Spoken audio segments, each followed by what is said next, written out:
दिल्ली से सचिन। नोएडा में कोरोना का कहर एक बार फिर से बढ़ता जा रहा है। बुधवार को यहां पर कोरोना के 16 नए मरीज सामने आए हैं, जिसके बाद नोएडा में मरीजों की संख्या 700 पार हो चुकी है। लेकिन अभी भी कई अस्पताल ऐसे हैं जहां मरीजों को बिना इलाज के लौटाया जा रहा है।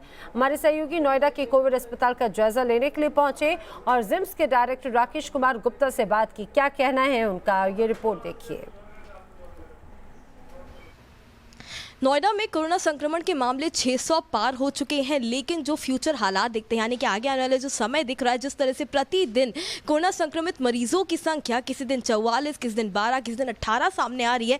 ऐसे में आगे वाली स्थितियों को अपने आप से परखा जा सकता है कि लोगों को प्रिकॉशन लेने की ज़रूरत है। लेकिन कोविड हॉस्पिटल्स में अगर संख्या बढ़ती है, क्या कोविड हॉस्पिटल्स तैयार हैं उतने लोगों को केटर करने के लिए, मरीजों का इलाज करने के लिए? तो हम जिम्स पहुँचे हैं। जिम्स के डायरेक्टर ब्रिगेडियर राकेश गुप्ता जी खुद इस वक्त हमारे मौजूद हैं। राकेश सर, लमसम अभी जिम्स में कितने बेड्स होंगे जो ऑक्यूपाइड हैं? टोटल कितने बेड हैं? आईसीयू के लिए कितने बेड्स हैं? अगर अचानक से कोई मरीज आता है तो कोई दिक्कत तो नहीं है बेड की? जिले में स्थिति क्या है बेड को लेकर? देखो, जिम्स ने पहले 10 बेड का एक कोविड वार्ड तैयार किया था। शासन में आदेश मिलने के बाद हमने अभी 10 से 20 हुए, फिर 150 बेड हैं हमारे पास, जिसको हम कोविड एंड कोविड सस्पेक्ट को यहाँ पे एडमिट कर सकते हैं, उनका पूरा ट्रीटमेंट कर सकते हैं। 150 बेड में हमने 25 बेड ऐसे रिजर्व किए हैं कि जो पेशेंट आता है कोविड सिम्टम्स लेके, तो जिनकी टेस्टिंग होती है, अभी तक कोविड पॉजिटिव नहीं हुए हैं और उनको एडमिशन की ज़रूरत है, तो 25 बेड हमने उनके रखे हैं।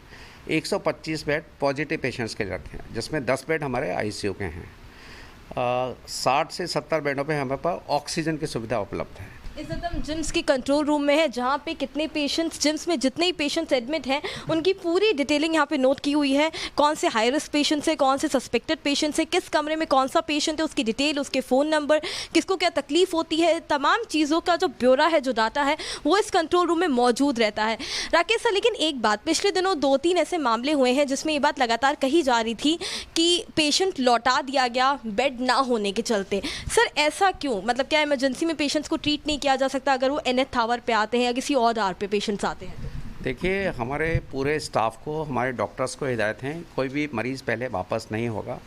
जो भी सीरियस मरीज़ है उसको हम एवेलुएट करते हैं, क्योंकि हम लेवल 2 हॉस्पिटल हैं। कुछ फैसिलिटी जो हमारे पास नहीं है वो हम दूसरे हॉस्पिटल से बात करके वहाँ पे ट्रांसफ़र करते हैं। फिलहाल अगर सिचुएशन वर्स होती है, उसके लिए जिम्स कम्प्लीटली तैयार है। अगर एक दिन में 70 से 80 पेशेंट भी बढ़ते हैं तो उसके लिए बेड्स भी और वार्ड्स भी अभी खाली रखे हैं। अगर ये सिचुएशन आती है तो जिम्स उनको केटर कर सकता है। जिम्स से वीडियो जर्नलिस्ट सुमित कुमार के साथ हर्ष चंदवानी, न्यूज़ नेशन।